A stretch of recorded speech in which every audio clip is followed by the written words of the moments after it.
Allora, siamo sempre con il professor Fabrizio Marrella.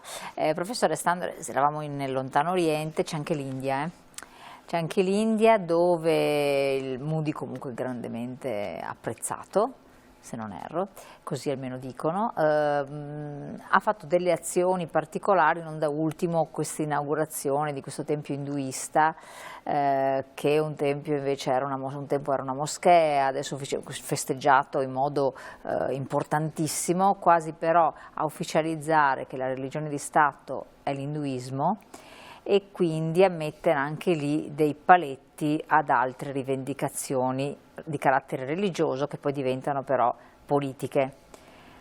L'India è una potenza, una superpotenza nucleare, peraltro, con mire espansionistiche, se non altro dal punto di vista economico, perché deve crescere, è cresciuta tanto. Può in qualche modo andare ad incrinare sempre anche degli equilibri, secondo lei? Almeno da quello che molti affermano recentemente, non c'è un pericolo India come c'è un pericolo Cina, anzi... per quello che si sottovaluta, però intanto l'India c'è. L'India c'è ormai una popolazione addirittura superiore a quella della Cina. Cresce. Ha sicuramente risorse anche più importanti di quelle della Cina. Parla inglese, infatti gli inglesi sono molto contenti della crescita della Cina, dell'India, tant'è che loro dicono quando non ci sarà più l'Inghilterra sarà l'India. Però insomma ma certamente ecco, è un paese particolare che non è alleato della Cina, però è abbastanza alleato della Russia, e il rapporto con l'Unione Europea è un po' tutto da costruire. Perché, è abbastanza alleato della Russia, quindi? Beh, per ragioni storiche, no? Infatti se uno guarda poi i contratti di vendita di armamenti, continuano a comprare armamenti alla Russia, quindi insomma c'è un certo contatto. Il fattore religioso ovviamente è importante perché soprattutto con certe religioni, tant'è, guardi, io poco tempo fa ero in Turkmenistan, mi aveva così molto incuriosito il fatto che la pace assoluta del Turkmenistan, infatti è un paese tranquillissimo dove non c'è criminalità, un paese idilliaco, però che confina con l'Iran e con l'Afghanistan, e quindi chiedevo ma com'è possibile insomma, avere un ordine pubblico così ferreo, nonostante poi insomma, i talebani da una parte e gli iraniani dall'altra? E mi risposero tranquillamente, ma perché le interpretazioni ufficiali, per esempio, del Corano le fa solo il Presidente della Repubblica, quindi questo poteva in qualche modo consolidare l'opinione pubblica del Paese. Detto questo, noi in Europa poi non abbiamo una religione unica, noi abbiamo la Convenzione Europea dei diritti dell'uomo che ammette tutte le religioni sullo stesso livello, anzi ci consente anche di cambiare religione se uno legge la Convenzione Europea dei diritti umani, quindi quello che fa Moody in realtà, che però l'India non è parte della Convenzione Europea dei diritti dell'uomo, quindi può anche farlo, però ripeto, secondo me avere uno Stato con diverse religioni fa parte della storia e fa parte sempre di più della storia contemporanea. Quindi, però adesso comunque ha ufficializzato con questa azione sì, ci sono stati, per esempio anche del Maghreb, in cui nella Costituzione si dice qual è la religione dello Stato. Noi non credo che nella Costituzione italiana abbiamo scritto che c'è una religione del nostro paese, anzi c'è una libertà di religione, che è una cosa diversa dal dire no, la religione italiana è questa. Sì, noi manteniamo una posizione conciliante, gli altri si pongono invece in modo già molto ben chiaro. Sì. Spostiamoci appunto, lei diceva inglese, l'India, l'Inghilterra, sta giocando anche lei le sue pedine in questi conflitti, soprattutto questa con il versante palestinese e israeliano, no? Sì, certamente è alleata di Israele, ma direi che in questo momento sta giocando una partita importante nello stretto di Bab el-Mandeb, che è nel Mar Rosso,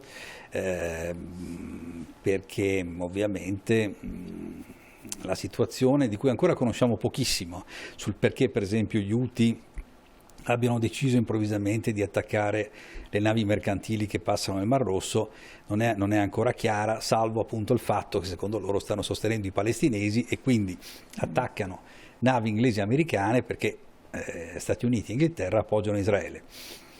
abbastanza chiaro, ma non chiarissimo.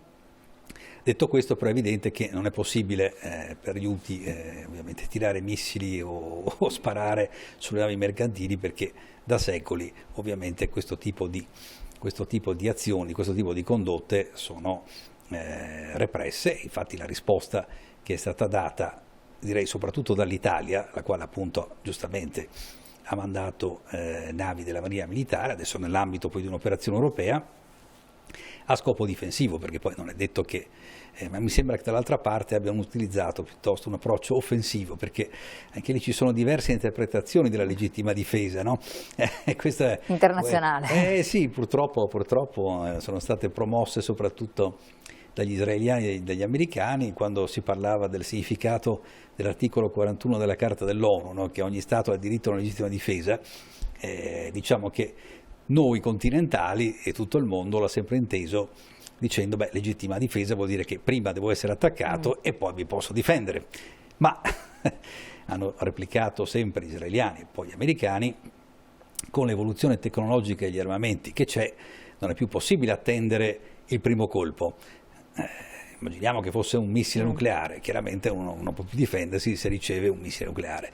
Beh, da qui però si è aperta la porta a un'interpretazione molto, come dire, troppo leggera di questo articolo, per cui è ammissibile, secondo appunto soprattutto le dottrine in quei paesi, un'azione di legittima difesa preventiva, che anche qui può avere due interpretazioni: un'interpretazione più accettabile, che è quella per cui appunto uno si può difendere nell'imminenza però provata di un attacco, e fin qua saremmo d'accordo anche noi italiani.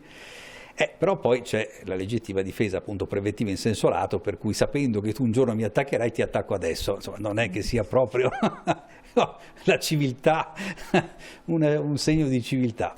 Quindi ecco perché loro sono spesso più veloci nell'agire, e perché noi europei, tra virgolette, siamo molto più coi piedi per terra. Ma insomma mi sembra molto più giusta la nostra posizione, che fin quando non abbiamo segnali chiari di un attacco imminente non ha senso cominciare a attaccare. Certo. Ovviamente. Ecco, la situazione che prima l'avevo interrotta del Golfo, quindi del Mar Rosso, e in modo particolare il conflitto tra Palestina e Israele, che non sembra essere stato solo così un fuoco di paglia o che si possa risolvere così facilmente, perché mette in gioco, ha chiamato in gioco tante altre realtà. Sì, la notizia forse tra veramente le varie dimensioni di questo conflitto, di cui questo è l'ultimo episodio, no? Perché ovviamente è un conflitto che c'è da decenni, ma ci sono, come dire, due aspetti interessanti in questo conflitto. Il primo è il fatto che il Sudafrica ha tra virgolette, citato a giudizio Israele dinanzi alla Corte internazionale di giustizia, dicendo che Israele viola la Convenzione contro il genocidio del 1948. Questa insomma è una cosa che soprattutto mediaticamente fa una certa impressione, no? Perché insomma un paese come il Sudafrica, che se l'avesse fatto, che ne so, un paese diverso, non so, gli Stati Uniti o un altro paese, avrebbero detto vabbè, sono le solite beghe politiche. Però il fatto che lo faccia il Sudafrica post Mandela, non è il Sudafrica, un Sudafrica qualunque, sì. È un Sudafrica che voglio dire è stato accusato di apartheid per decenni, è stato un po', come dire, la pecora nera dell'Africa a causa dell'apartheid. Superato l'apartheid, adesso è divenuto uno Stato democratico che cita a giudizio uno Stato sviluppato certamente come Israele, sulla base della Convenzione contro il genocidio del 1948, che era stata approvata dopo la Shoah e dopo l'Olocausto che avevano vissuto gli ebrei, è qualcosa di veramente pesante, molto molto forte, voglio dire. Però ovviamente se uno guarda... Dal punto di vista giuridico i presupposti ci sono, per quel che riguarda lei come giurista? Beh, i presupposti ci sono, basti vedere ovviamente, ma ci sono solamente perché diciamo, la condotta delle truppe israeliane è fuori proporzione, perché durante un conflitto armato ci sono regole precise sulla conduzione delle ostilità militari. Nessuno dubita del diritto di Israele a difendersi, ma Una volta però stabilito questo, quello che noi chiamiamo lo ius ad bellum, il problema è un problema di ius in bello, cioè come si conducono le operazioni militari. Chiaramente ormai stiamo parlando di 3-4 mesi di guerra con più di 25.000 vittime civili, sono ancora dei danni collaterali, alla faccia dei danni collaterali, dentro un'operazione che dovrebbe colpire Hamas, non i palestinesi, no? E quindi l'azione del Sudafrica va al di là perché vorrebbe che la Corte dicesse, e vedremo se lo dirà e come lo dirà e quando lo dirà, perché poi comunque passeranno 1 anno o 2 anni penso, del se appunto si sta commettendo un genocidio, che è una parola ovviamente molto grossa e molto pesante, soprattutto per Israele. Ovviamente questo presuppone però degli accertamenti in loco, non è che si può dire così. Esatto, quindi con elementi probatori, con accertamenti, sì. Arrivati a un verdetto, che cosa potrebbe succedere qualora fosse acclarato, accertato che effettivamente c'è un genocidio qualora? Questa è una richiesta di misure provvisorie, quindi semplicemente chiedono alla Corte internazionale di giustizia quindi di decidere velocemente, ma velocemente qua ripeto è 1 anno almeno, quindi sarà anche finita penso l'operazione, si spera, di accertare appunto che ci sono delle violazioni gravi del diritto internazionale umanitario e quindi di mettere una serie di paletti sull'azione ovviamente, sulla condotta di Israele. Però ripeto, al di là del risultato giuridico finale, mi sembra che proprio sia il solo fatto di aver iniziato un'azione legale di questo tipo un evento insomma, molto importante, perché anche un danno d'immagine. Un danno d'immagine terribile, certamente, perché si accusa Israele di perpetrare un olocausto di cui è stato vittima nel 1948 ed è per quello che c'è la Convenzione contro l'olocausto, cioè si crea un paradosso incredibile. Un precedente importante, insomma. In questo ambito c'è anche, non abbiamo citato gli Stati Uniti, che vanno anche loro all'elezione, anche qui, quanto può cambiare? C'è un Trump che ritorna anziché un Biden che resta, se è fattibile, oppure l'opinione pubblica che anche lì non si capisce come si pronunci. Sì, queste cose sono la quarta elezione che ci sarà quest'anno. Grossa. Grossa, perché in effetti Trump sta già dicendo cosa farà se viene eletto presidente, metterà fine subito alla guerra in Ucraina, non so come perché ormai è talmente complicata che insomma sarà ben difficile farlo, però speriamo che a questo punto, se viene eletto, succeda. Come sistemare la questione di Israele? Anche lì il problema secondo me non è quello appunto di essere pro-israeliani o contro israeliani, ma perché nessuno ovviamente è contro Israele, ma piuttosto bisogna avere dei giudizi su certe politiche di uno Stato, se queste politiche sono sbagliate. Allora, se Netanyahu dice che i 2 Stati sono un'assurdità, va contro la storia e va contro addirittura le risoluzioni dell'ONU. Ecco, però dentro in Israele, tra l'altro, c'è una situazione di insoddisfazione nei confronti. Sì, ma ci sono molti israeliani infatti che sono contrari. Ma certamente, perché non si può fare di tutta l'erba un fascio, no? Quando si parla poi di atteggiamenti antisionisti, ma non c'entra niente, cioè, ci sono molti ebrei in giro per il mondo che sono contrari a certe politiche di Israele, è perfettamente normale, insomma, non è che ogni italiano sia assimilabile al governo italiano, ci mancherebbe altro. Quindi qui si tratta, però quando Netanyahu dice che l'unica soluzione è lo Stato unico, voglio dire, va contro una serie di risoluzioni dell'ONU. Infatti, come si è visto, gli Stati Uniti sono già in disaccordo con questo tipo di condotta, che però è particolarmente pericolosa se viene unita a questo elemento che è emerso 3 giorni fa da una dichiarazione di Borrell, che è il capo della diplomazia europea, secondo il quale si sarebbe scoperto a livello di intelligence europea, non c'è l'intelligence europea, comunque Borrell lo ha dichiarato e non penso che possa parlare così leggermente se non sono fondati questi fatti, che Netanyahu sarebbe implicato nel finanziamento di Hamas. E allora i pezzi qua diventano quelli di un puzzle molto più complicato, perché se Hamas non solo è finanziato dall'Iran e dal Qatar, ma è addirittura finanziato da... Ma queste sono fonti certe? Cioè quindi proprio sì. Beh, lo ha dichiarato ufficialmente. l'ho dichiarato ufficialmente, la stampa italiana non ha dato alcun rilievo a questo, infatti non l'ho sentito è di una gravità terribile perché questo potrebbe far pensare allora che la strategia non sia quella di come dire, colpire Hamas e eliminare i terroristi di Hamas, ma sia invece proprio quella di conquistare Gaza, quindi unificare lo Stato israeliano, che c'erano dei palestinesi, che quindi è tutta un'altra strategia.